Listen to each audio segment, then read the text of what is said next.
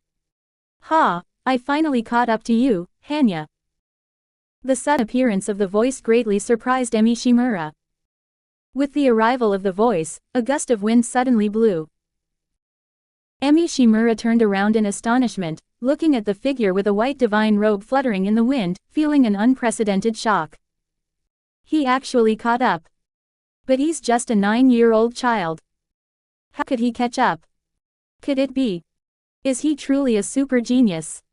You actually caught up. How is that possible?